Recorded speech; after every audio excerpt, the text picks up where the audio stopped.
My rent is $0 a month. I live in a 28-foot travel trailer in Texas on a farm, and I pay for my spot with my hands. A little over 20 hours a week of farm work in exchange for parking, power, and water. I'm Adam. This is Etherstead. And in the next 15 minutes, I'll show you the 3 ways people actually pull this off. Come on with me. So, a little about me, because the first question everybody asks is some version of, okay, what is wrong with you? Nothing's wrong with me. I still occasionally take on engineering consulting work right here from this RV. It's spotty, but it comes and it helps pay the bills occasionally. Then things went sideways for me out in California. A friend drove halfway across the country, hooked up my trailer, loaded my cats, and hauled us off to Texas. I followed behind in my Mazda. I'm not retired, I'm not independently wealthy. I'm a working person who found a different way to cover the biggest bill most of us have. Home is a 2014 28-foot travel trailer. It's not glamorous, it's functional. And it turns out that when your house has wheels, the question stops being, how do I afford rent? And becomes, where can I park this thing? And what is that worth to somebody? The answer is, it's worth a lot to the right person. Farmers and landowners have more work than hands. I have hands and a house on wheels, and that's basically the whole trade. Oh, and you'll see a few cats wandering through this footage. That's the Mav Pack. They've got their own channel, link below, but we'll also be doing some collaboratives to kick off the new channel here at Etherstead.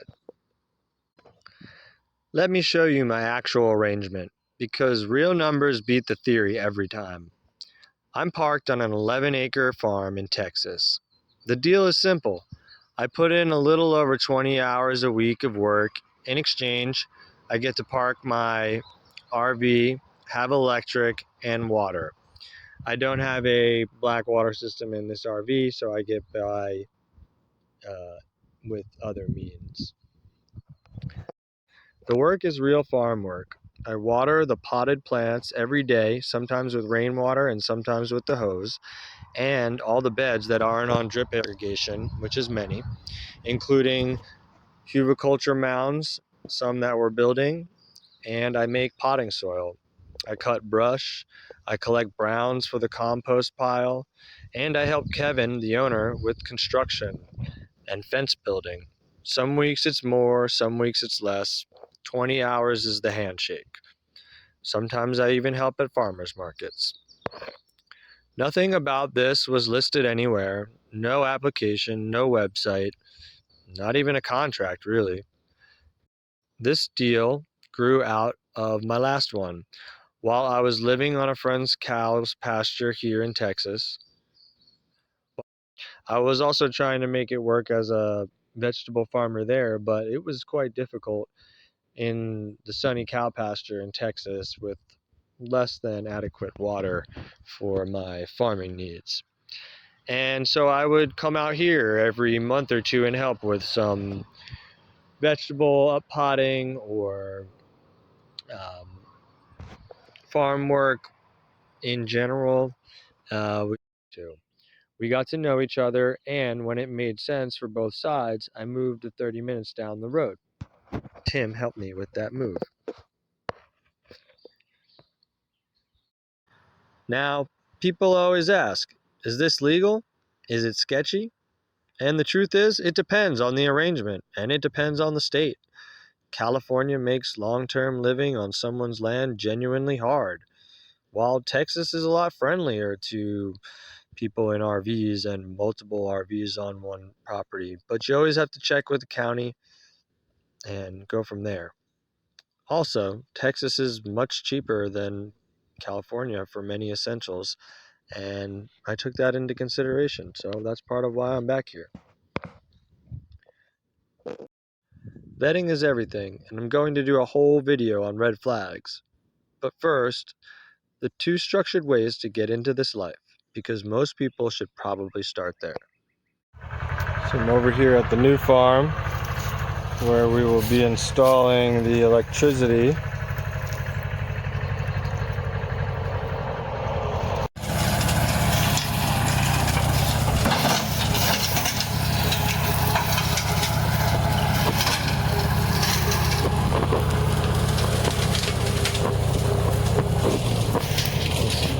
The brush hog did good work out here.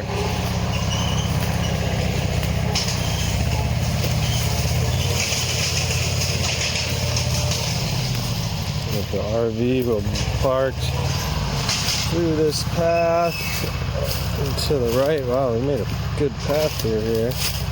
Oh, this is all thorns. Ooh. This is what we have. We've got a 30 amp outdoor power outlet. This is the right one for my travel trailer, and then we got a 30 amp single pole power outlet as well. We're gonna tie into the box right back here, and then install the breaker in here and put a little bit of conduit here. Option 1, WWOOFing.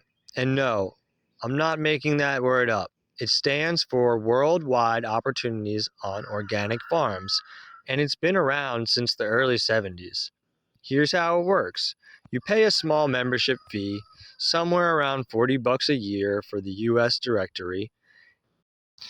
That gets you the list of host farms. You browse, you can send messages to hosts, and you agree on a stay. It could be 2 weeks, it could be a whole season.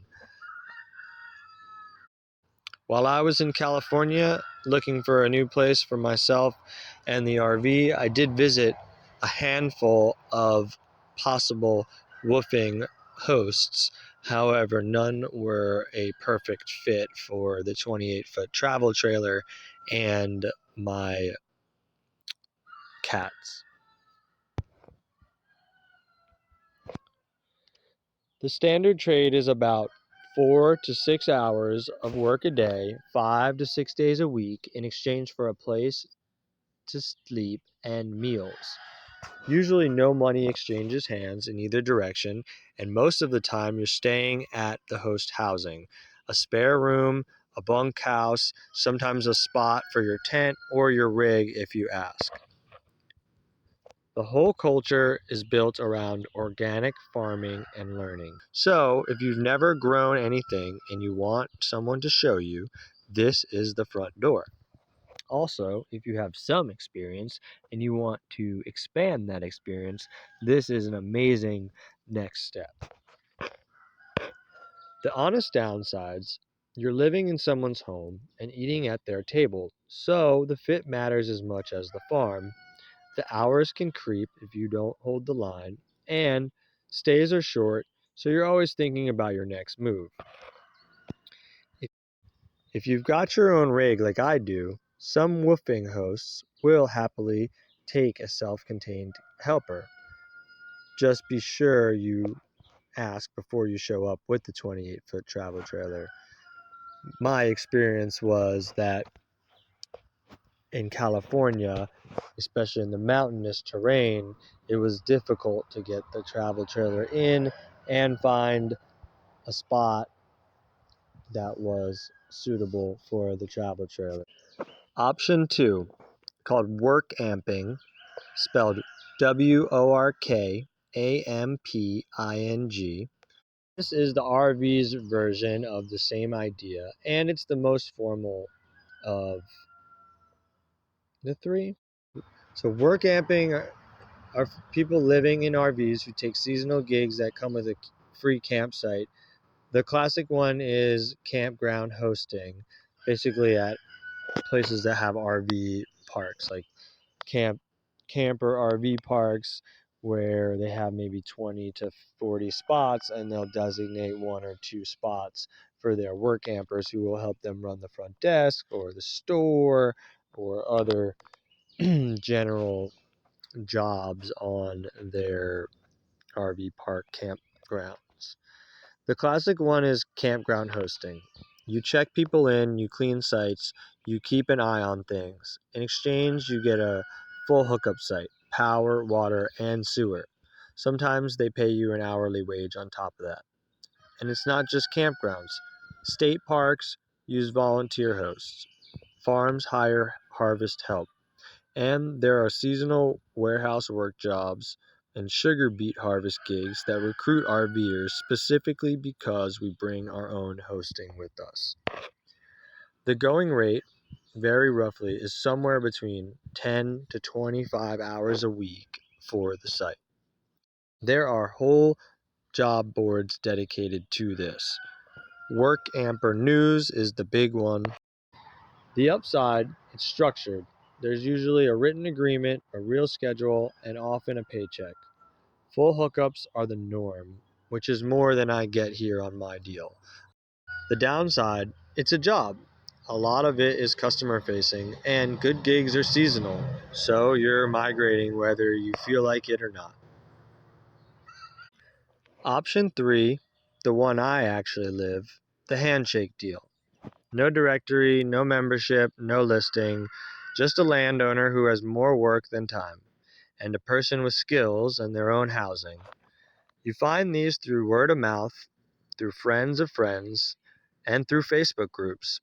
There's one called Homestead Seeking Helpers with over 100,000 people in it. There's an old school one too, the Caretaker Gazette, a paid listing service that's been matching property owners with caretakers and helpers for decades. But here's my true story. When I had to leave California, the listings came up short. I searched every woofing opportunity near where I was headed. I didn't even know that Facebook groups existed yet, the ones that I've just shared with you. What actually worked was a friendship. Years ago, I had worked in Texas, and there was a little cafe I loved. The owner became a friend. And when everything went sideways for me out in California, I reached back out to her. I figured she might know some people with land here in Texas. And I wanted to move back to Texas for a variety of reasons. Some being my family is on the East Coast, so I'm a little closer, and I knew it was cheaper and easier to live with my RV. So I figured she'd know some people with land. She did. She's the one who connected me to the folks here. And then the real world wrinkle. They said yes, and then they said not yet. The spot needed months of work before a trailer could even park on it. And I had 5 unfixed cats at the time. That's not a rejection, that's just reality. It's a not yet, not a no. So another friend bridged the gap. Well, a new friend. I hadn't yet met him either. It was through the same cafe owner. She connected me with another landowner, and we had some phone calls and kicked it off. He drove all the way to California with his F-250 to pick up my travel trailer and my cats and tow us all back to his pasture here in Texas. I paid him exactly what a shipping company would have charged, and he spent days of his time and gas and miles on his car, so I felt it was fair. Then I managed his cows for about 10 months, mowed his 27 acres, fixed fence while he worked pipeline jobs out of town in exchange for my spot. So again, free rent, no rent, but I was doing hard work. Texas summers are hot, and especially the heat on the top of the RV, even with a 15,000 BTU AC unit that I had bought from the local hardware store, it still was extremely hot. But I kept helping here at the farm, and then eventually we did about a 2-month sprint of work to upgrade the infrastructure for the RV at the new farm, building roads, clearing trees to have enough access for the 28-foot travel trailer to be backed in, and also having a pad to park it on, and the electric new breaker line and new box for the RV. Both of my deals came through relationships, never a listing. The relationship is the application. And honestly, I made more lasting friends in 5 years in Texas than in my 5 years in California. This whole story is what those friendships are worth.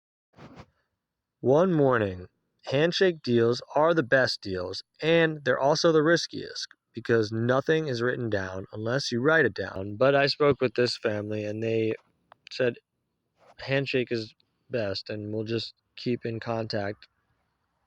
We work together every day anyways, but when expectations are not being met, we communicate about what needs to be. So maybe in your situation, it is best to write it down, a one pager about what you do, how many hours, what you might get or what you expect to get, and how much notice on either side, which is probably the most important thing. Uh, Usually, if you're bringing your RV, and in my case, I don't have a way to move the RV, I don't own a truck capable of moving it. So my situation is about 3 months notice if we want to make a shift. But everyone's situation is different. It's not a lawyer thing, it's a clarity thing. Most bad work trade stories start with two people who remember the same conversation differently. And it's off. We're about to follow. Here's where the RV was for the last 9 months or so. This was home.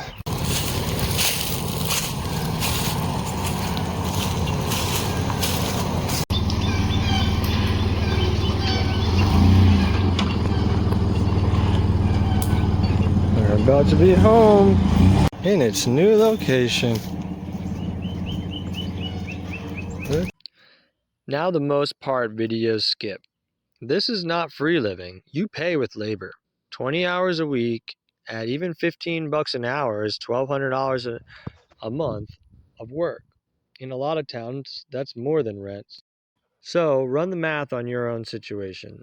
And here's the lesson that took me a failed garden to learn. My first spot was a hot, open pasture, sandy soil, barely any water to spare. My corn and pumpkins died. I didn't fail as a grower, the fit was wrong.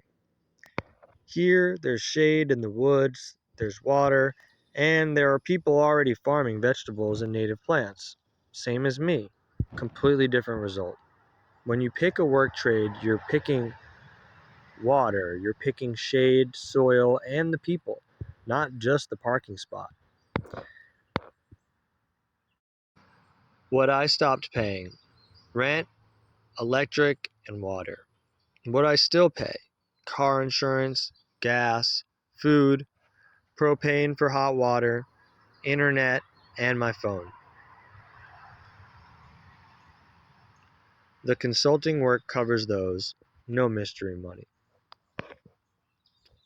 My car is paid off, and I bought the RV for a very reasonable $3,000 or $4,000 about 2 years ago.